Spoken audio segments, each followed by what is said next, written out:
With each step that you take, you fall forward slightly, and then catch yourself from falling. Over and over you're falling, and then catching yourself from falling. After your hectic career, where you have been playing in thousands of concerts, you still have like the ability of offering shows that keep the surprise element. Isn't it difficult to get to that point that after such an amount of years of playing, you're still like, that people that come to the show, what are we going to see tonight? What are we expecting? Sometimes by, I think, imposing or working with certain restrictions and limitations means that you're more able to vary things, and the more complex a piece of music is, the more complex it is to change it each night or each day, and to improvise on it. When the structure is very simple and very minimal, it's much easier to explore around that. Well, and you have a lot of material to choose from, no? When you are like preparing the set list, no? Yeah.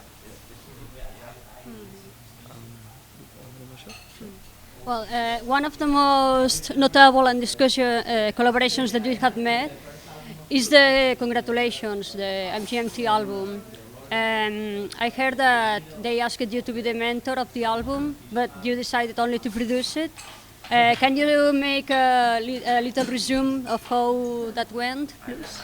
I don't know, this word mentor, it's I don't know what that means, yeah, I knew that the work I would be doing with them was production work, and which it was, and I knew it would be in collaboration with them, that I wouldn't be solely producing it. They certainly knew what they wanted to do. There was very little that they did because I said, you should do this. They very much knew what they wanted to do anyway. Yeah, it was a lot of fun.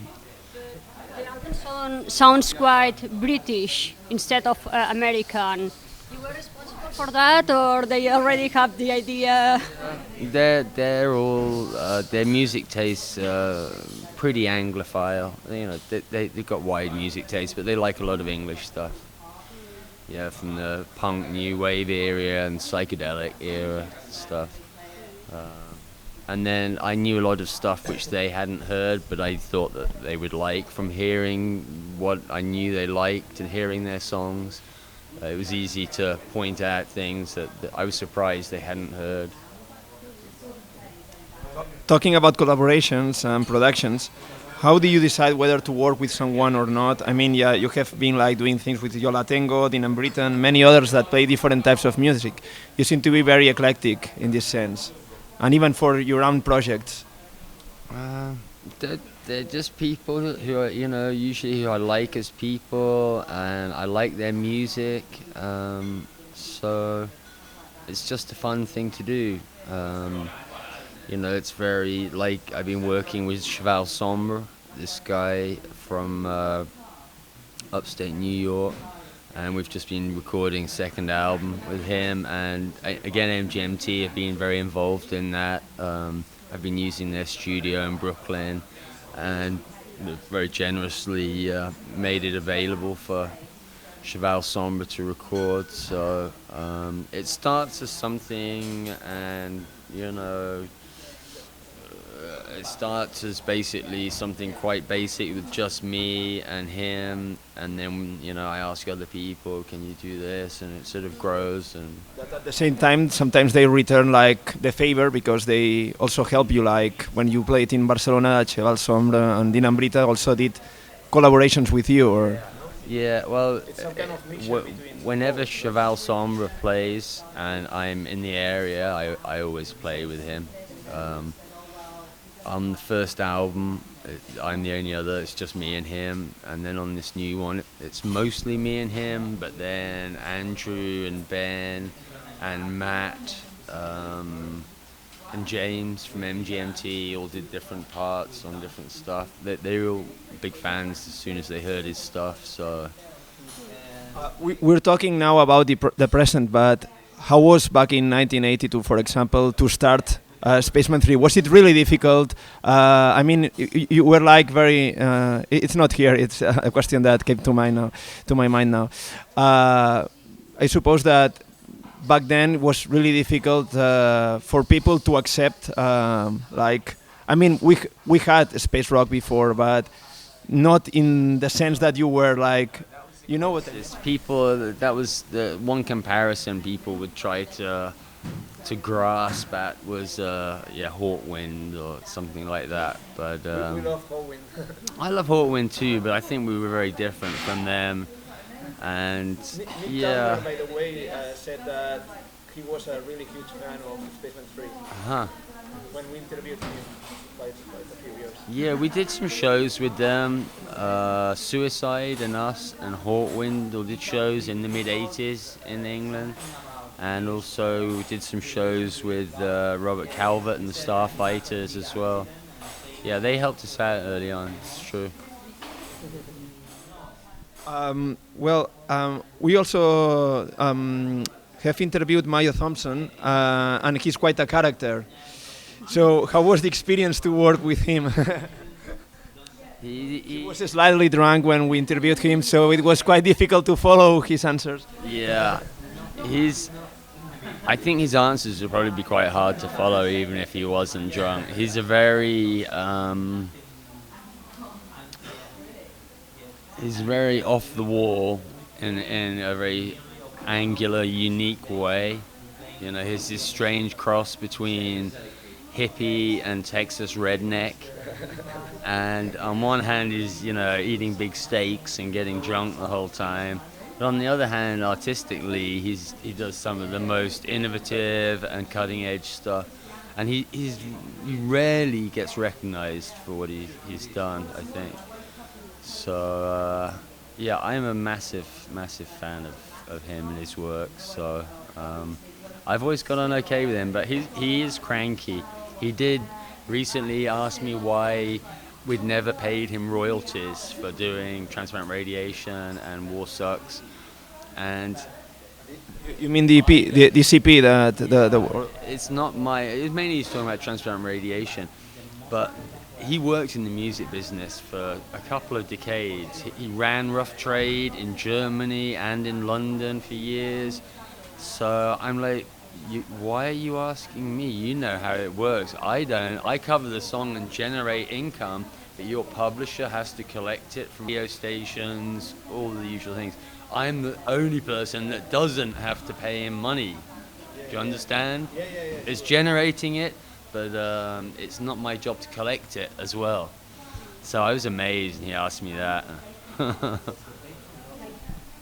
Well, you seem to care about the final result of your products, like the packaging of the CDs, then your website, etc. Do you think music is also for the eyes, not only for the ears? So what was the last one? The music, it's also for the eyes. I mean, it's. I mean, you know, it's a total experience. You know, even if you shut your eyes, you see something. You know, and the longer you shut your eyes and actually focus on, you know, eventually, particularly with psychedelics and stuff, you can't actually stop your vision. Your visual sense can work without your eyes anyway. But yeah, it's a whole. It's meant to be a total thing, you know, to really care about the music and how that is, and then put in any old shit for a sleeve. I can't understand it, and it's interesting for me to, you know, I trained in graphic design, not in music. Although I actually finished training at 16, I didn't do it for very long. But there's ways, sometimes you can find cheap ways to, it's interesting to me to try and find an inexpensive way to make a nice product. And in this day and age, to sell a record or a CD, it has to be a nice product, because anyone can download the music for free. As much as I hate that, in some ways though, You know, if music isn't available, if it isn't released, I have no problem with people downloading it from the live stuff. But if it's a released thing, you know, personally I feel obliged to pay for it. I want the system to continue where those people that I like can afford to make records because I've bought their record. And if I go and download it online, that situation evaporates, you know. So I don't think music should be free. Peter, we're almost finished. If music is free, then I think food should be, and you know, houses and cars and everything should be free. But until everything else is free, I don't see why music should be. The sole benefit, I think there's one benefit and one problem. Now when someone is 17, when I was 17, if you had 30 albums, that was considered quite a lot of records to have. Now if someone's 17, if they have 300 albums on their iPod, and I don't think whilst they might get a wider taste and be able to focus on what they like through hearing more stuff, there's also much less investment in the whole thing. And for me back in the day, the sleeve was one of the things that would sell it to you. You know, you could take home one of these things a week, so you had to make a decision. Sometimes they would play some music off it for you, but the sleeve was an important part of that decision. On the other hand, it helps people to know more music and to see more concerts. I mean, it's the balance that... It's a weird thing. It's helped some people like myself. There's a whole new audience because, you know, I think the good people like to talk about what they like and good things and pass on, you know, good information, benign information. And that helps certain bands that, you know, maybe the press didn't, you know, they can now circumvent having to be trendy or popular with the press, because the reality is if people like the music, it speaks for itself. If you have 50,000 fans on MySpace, it speaks more than having a front cover in the NME, in my opinion. Peter, we're almost finishing, but what can you explain us about Space Lines?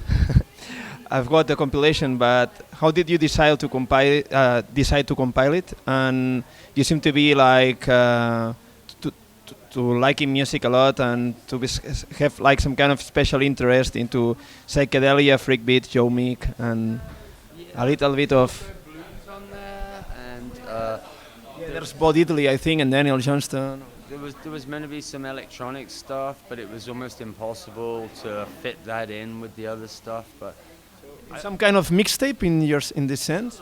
Yeah, you know, it was. We used to have a club in rugby in the 80s called the Reverberation Club, and the motto was 50s, 60s, and 70s punk. This was in the 80s, so, and it's, you know, it's just the sort of music I like. That's what it is for me. It was people trying to do something interesting and different in their day, you know.